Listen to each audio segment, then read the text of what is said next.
आप देख रहे हैं बैक हॉरर केपी चौधरी के साथ। दोस्तों, आज की ये कहानी मेरे साथ शेयर की है जयपुर के रहने वाले रितेश जैन जी ने। तो आगे की कहानी मैं आपको इन्हीं के पॉइंट ऑफ व्यू से सुनाता हूँ। दोस्तों, रितेश जैन जी बताते हैं कि ये घटना 4 दोस्तों जिनका नाम एस, डेविड, ब्रॉक और इनके साथ एक लड़की भी थी जिसका नाम इलियाना था, इन चारों के साथ घटी थी। दरअसल इन चारों ही दोस्तों में एक कॉमन बात ये थी कि इन चारों को ही पैरानॉर्मल एक्टिविटीज के बारे में जानना और ऐसी जगहों पर घूमना काफी ज्यादा पसंद था। ये चारों ही दोस्त काफी ज्यादा हॉन्टेड जगहों पर घूमकर आ भी चुके थे, लेकिन इस बार इनका मन ये था कि अब की बार कुछ ऐसी जगह पर जाया जाए जो कि सचमुच में काफी ज्यादा हॉन्टेड हो। और एक दिन इन चारों को पता चला कि रोमानिया में एक ऐसी जगह है जहां पर घूमने के लिए जाना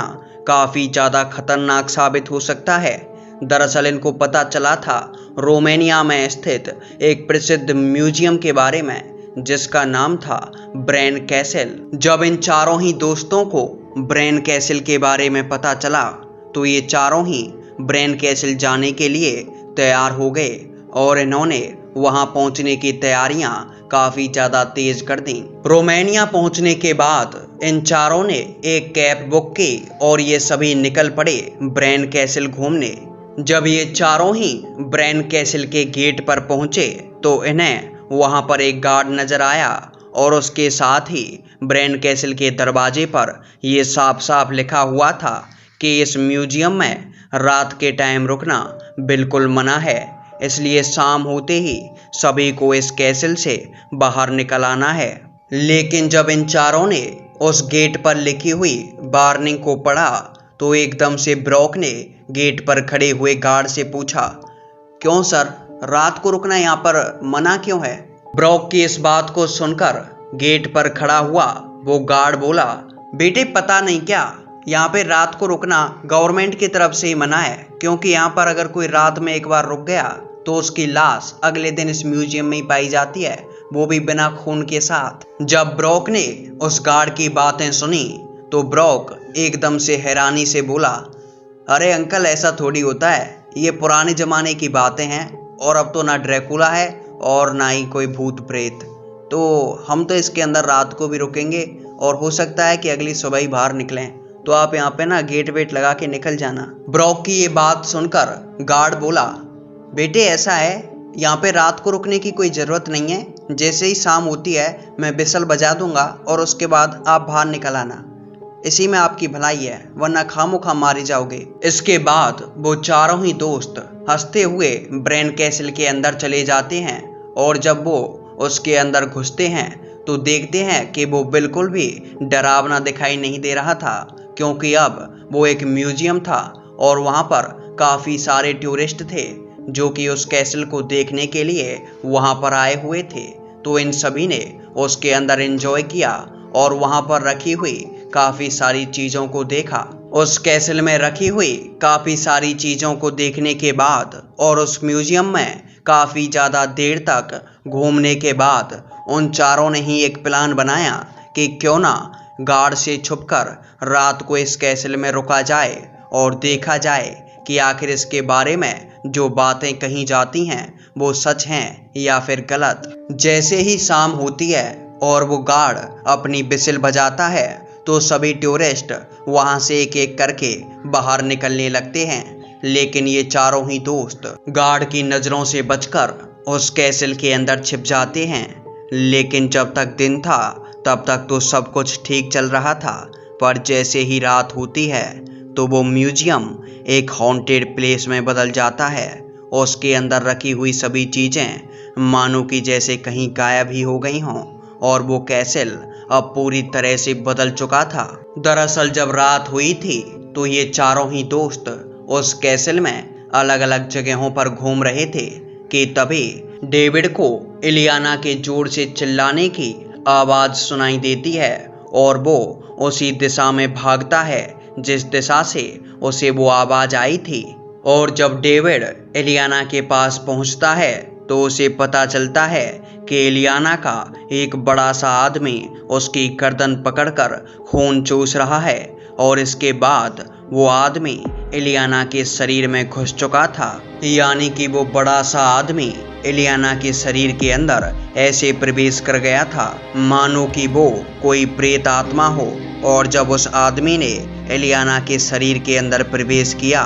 तो एलियाना के दांत एकदम से बाहर आ गए और एलियाना डेविड की तरफ घोरे ही जा रही थी। और जब डेविड एलियाना से डरकर एकदम से भागने लगा तो एलियाना एकदम से झपट्टा मारकर उसके सामने आ गई और उसने डेविड की गर्दन को पकड़ा और उसके बाद एलियाना ने अपने लंबे लंबे दांतों को डेविड की गर्दन में धंसा दिया और उसकी गर्दन से खून चूसने लगी। डेविड ने अपने आप को बचाने की काफ़ी ज़्यादा कोशिशें की लेकिन उसकी हर कोशिश नाकाम हो रही थी और इस तरह से एलियाना ने डेविड के शरीर का सारा खून चूस लिया और डेविड की मृत्यु हो गई। और इसके बाद उस कैसल में केवल 2 ही लोग जिंदा थे,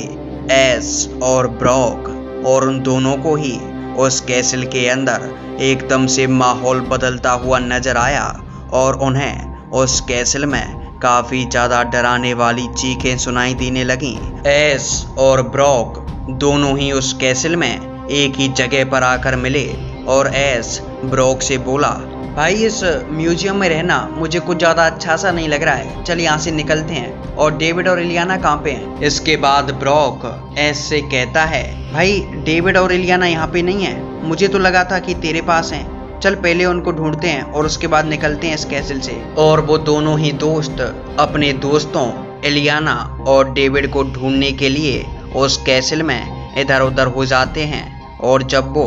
डेविड और एलियाना को ढूंढ रहे थे, एस का पैर अचानक ही किसी चीज से टकराता है और एस उस चीज से टकराने के बाद वहीं पर गिर जाता है।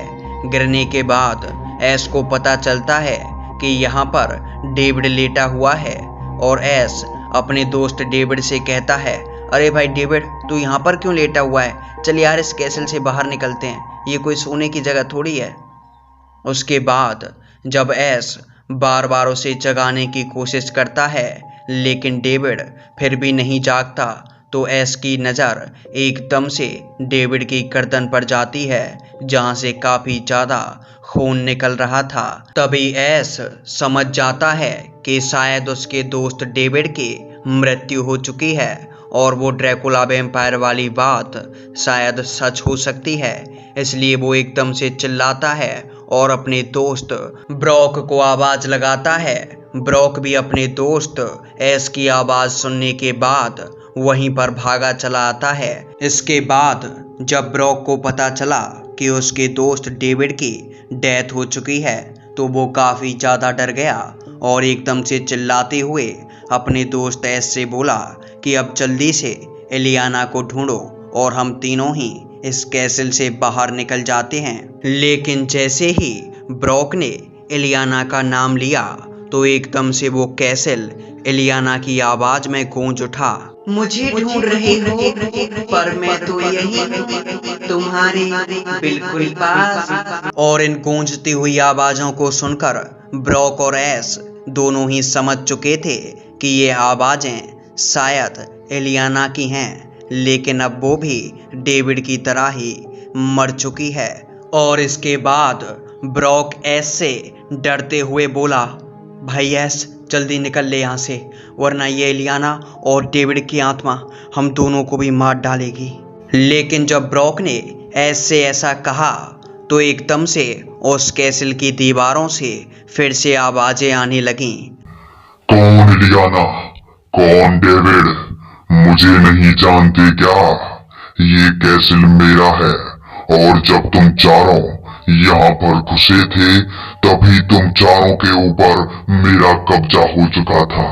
और अब तुम चारों की मौत मेरे हाथों होना तय है। बहुत दिनों से मैंने किसी का खून नहीं पिया, लेकिन आज इन डरावनी आवाजों को सुनने के बाद डेविड और एस दोनों ही काफी ज्यादा डर गए और वे दोनों ही डेविड की डेड बॉडी के पास से खड़े हुए और उस कैसल के दरवाजे की तरफ भागने लगे। लेकिन जब वो दोनों उस दरवाजे की तरफ भागे तो उन दोनों के ही पैर न जाने किसने पकड़ लिए थे, और जब उन दोनों ने पीछे मुड़कर देखा तो उन्हें पता चला कि जमीन के अंदर से दो हाथों ने उनके पैरों को पकड़ रखा है। और इसके बाद उन दोनों को इलियाना उनकी तरफ आती हुई नजर आई और इलियाना ने एकदम से ऐश की गर्दन में अपने लंबे लंबे दांत गड़ा दिए और ब्रॉक के सामने ही ऐश की गर्दन से उसके शरीर का पूरा खून चूस लिया और ऐश वहीं पर मर गया। ब्रॉक ये सब देखकर काफ़ी ज़्यादा डर चुका था, लेकिन वो वहाँ से भाग भी नहीं सकता था, इसलिए मजबूरी में उसे वहीं पर खड़ा रहना पड़ा। और ऐश के मरने के बाद इलियाना ने अपने लंबे लंबे नाखूनों से ब्रॉक को भी मार डाला और इस तरह से उन चारों ही दोस्तों की वहाँ पर मृत्यु हो गई। लेकिन जब उस गार्ड को ये याद आया कि शायद वो चारों ही दोस्त उसी कैसल के अंदर रह गए हैं, तो वो जल्दी सुबह ही उस कैसल के अंदर पहुंचा। और जब उसने दरवाज़ा खोला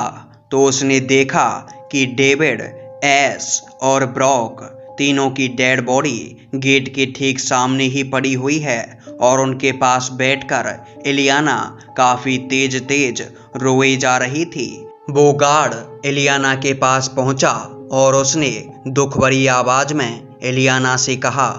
बेटी, मैंने तो पहले ही कहा था कि शाम होने के बाद इसमें मत रुकना, लेकिन तुमसे ये बहुत बड़ी गलती हो गई। ये तो अच्छा है कि तुम अभी जिंदा हो, वरना शायद तुम्हारी भी मृत्यु हो जाती। उस गार्ड के ऐसा कहने के बाद इलियाना अपने लंबे लंबे दांतों को निकालकर उस गार्ड की तरफ देखकर काफ़ी जोर से हंसने लगी और उसने एकदम से गार्ड की गर्दन पर झपट्टा मारकर उसको भी मार डाला और ये कहानी यहीं पर ख़त्म हो गई। दोस्तों, आप नेगेटिव कमेंट करो उससे पहले मैं आपको बता दूं कि ये कहानी मुझे राजस्थान के रहने वाले रितेश जी ने सेंड की थी और ये कहानी उन्होंने पूरी तरह से काल्पनिक बनाई थी।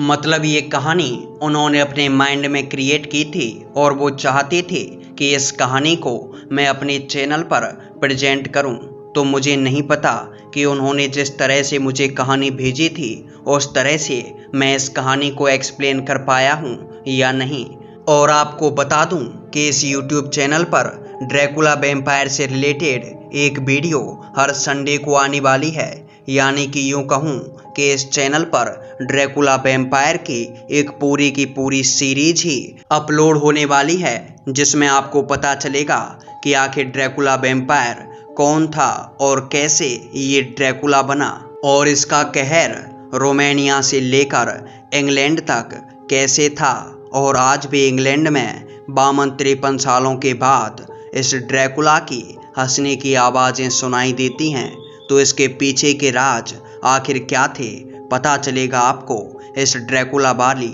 पूरी सीरीज में। तो मिलते रहिएगा हर संडे।